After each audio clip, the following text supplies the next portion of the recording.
Hello and welcome to another episode of WTF Happened to My Body. I am your hostess, Natalie Garay, here to talk about all things health because it is basically something that I'm slightly passionate or slightly obsessed about, definitely passionate about, and because I'm finding that as I continue to age and have conversations with other moms as they are heading north of 40 and continuing on, that there are things about our body that we just don't understand, that we just don't know. And all of this came when I started helping my mom through her dementia journey. So my hope with this podcast and with the work that I do and by going back to school is to educate us all on what's going on with our bodies so that we can have the information and find the tools that we need to support ourselves so that we're not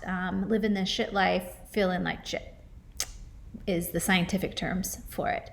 So recently, in this series of podcast episodes in season 2, what I've been talking about is basically my journey over the last year and a half of diving into what's going on inside my body. And that started with a series of blood tests which showed me what I was deficient in nutrient-wise, micronutrient-wise, and how I supplemented for those deficiencies.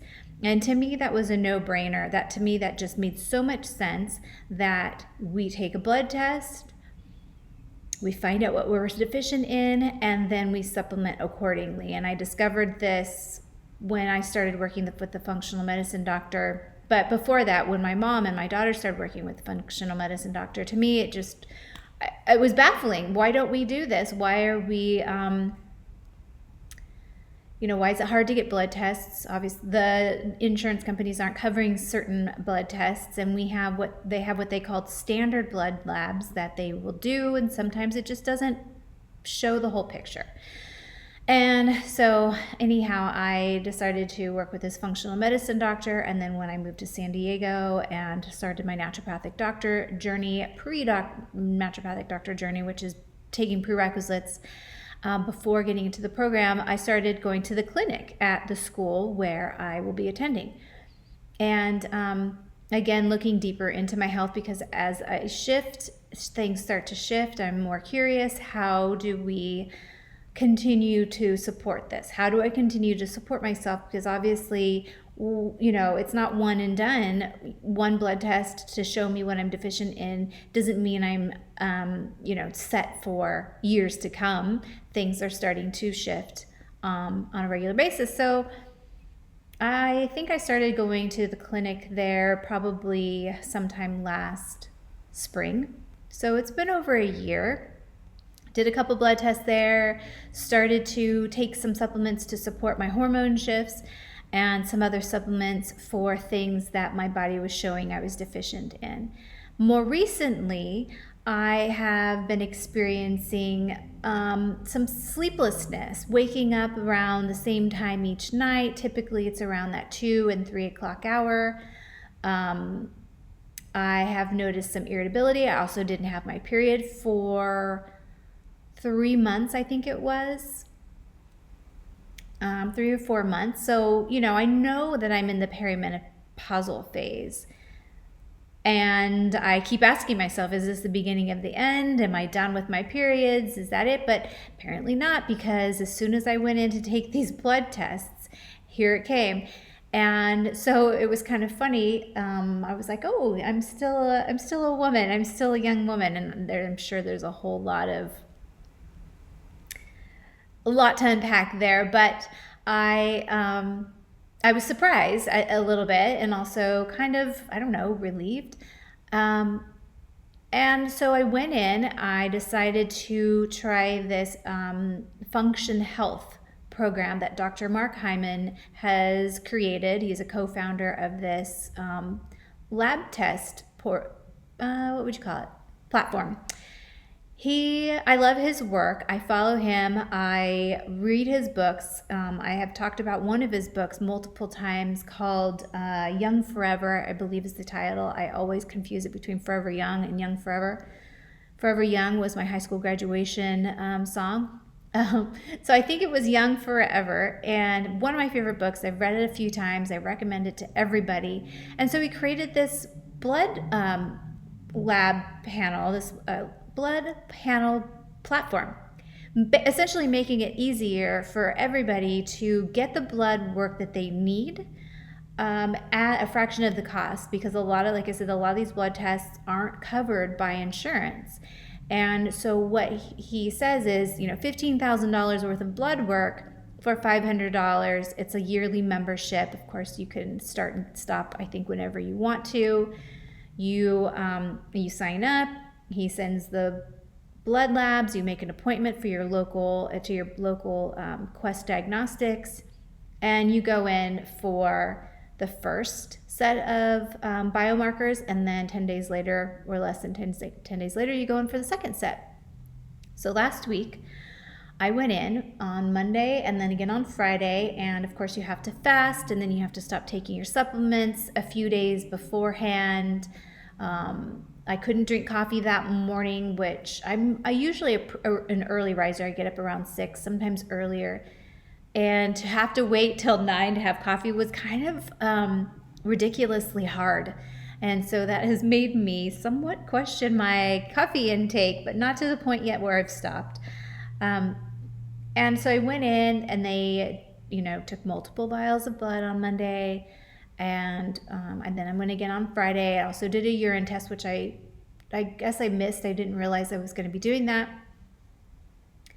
And anyhow, some of the tests came in, and I just wanted to share a few things. Not all of the tests are in. It takes about 2 to 3 weeks to get all of them, but 31 biomarkers came in, and the first 31 covered things like metabolic health, thyroid, autoimmunity, liver, heavy metals, female health, nutrients, stress and aging, and the pancreas. And so out of those 31, 2 of them were out of range. And what it says, so there's a website, you have a whole portal that is designated for you, dedicated to you and your test results. It'll give you an action plan afterwards. It gives you the clinician notes, their recommendations that you may, on supplements that you may need, or foods you need to limit, or foods to enjoy more, and even self-care tips. But out of range, the first one, which I'm still curious about, I don't know what this means, but I thought it would be interesting to share. Again, they'll only start doing the recommendations, start offering the recommendations within my portal once the rest of my blood work is in, which could take, they said, 2 to 3 weeks. So totally fine, totally patient. But so one of the thyroid biomarkers has an interesting name called thyroglobulin antibodies, TGAB for short. None of this I am all that familiar with yet. This is not something I've yet studied. However, it'll break it down fairly easily for me to understand. And then again, once the clinician sends their notes, I'll have a better understanding. So it breaks it down. It says why it matters, why these antibodies matter. It's used to check if my body has made antibodies against my thyroglobulin. If there's a presence of TGAB, it is a sign of autoimmune thyroiditis, meaning thyroid cells are being damaged by the immune system. This is a general overlook of what this means. Doesn't necessarily mean that there's any issues with autoimmunity for me, just a general outlook. I'm sharing this only because I find it very fascinating, and maybe you will too. Like I said, I'm happy to share everything that I learn as I go through to discover what's going on with my body, and then as I just learn in general about women's health as I go through my schooling program. So it says antibodies help fight off bacteria, viruses, and toxins. Normally, the immune system doesn't make significant levels of antibodies against the thyroglobulin because it's not foreign to the body. In people with a thyroid-related autoimmune condition, however, the blood level of TGAB is elevated. This means something is causing antibodies to attack the thyroid. So mine ended up being slightly above range. Again, I don't know what this means. There's no recommendations made just yet. Optimal range is 0 to 1. I think mine is 2, so it's slightly above.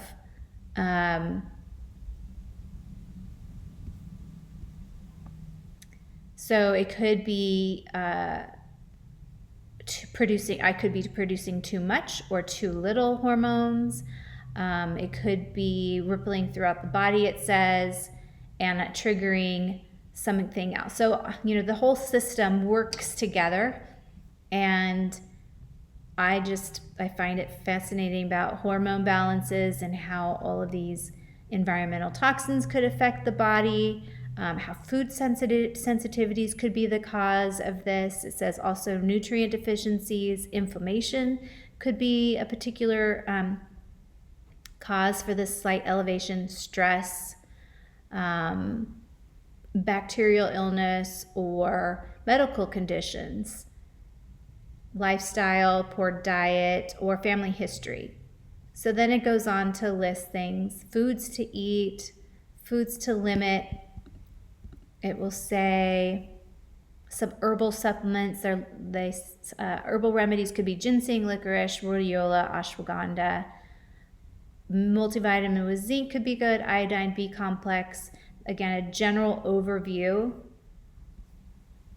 And then some symptoms. Some physical symptoms could be that I'm feeling weak or tired, my hands and feet are cold, or constipation could be one, brittle hair and nails, slow memory recall, delayed speech, lethargy, excessive sleep, which is not what I'm experiencing, elevated cholesterol, dry skin, recurring infections, unexplained weight gain, fluid retention, dry skin, balance issues, poor stamina, mental symptoms that are related, which I always find the mental symptoms caused by micronutrient deficiencies extremely interesting. So it says sadness, depression, moody, gloomy, trouble with memory, focus, and or concentration, irregular periods, yes. And then it talks about the men's health, symptoms related to overactive or a hyperthyroid, goes on to list all those mental symptoms, and then offers some self-care advice. So again, all of these, and then potentially some additional testing to see, what is actually going on. So that's a general overview of all the possibilities. Maybe that scares the shit out of you. For me, I find it fascinating to kind of dig deeper into what's going on. Why am I feeling tired, or why am I not sleeping throughout the night and waking up in the middle of the night repeatedly at the same time, or why am I not recalling certain things with my school, my classes, or forgetting certain things. So that was a general overview of what could be potentially happening with this slightly elevated thyroid biomarker. The other one that was slightly out of range for myself was, I'm looking at my portal here, omegas, which I also found interesting because I already supplement for this. So this is below range. It says omega check, EPA, DPA, and DHA. So these are different types of fats in the blood.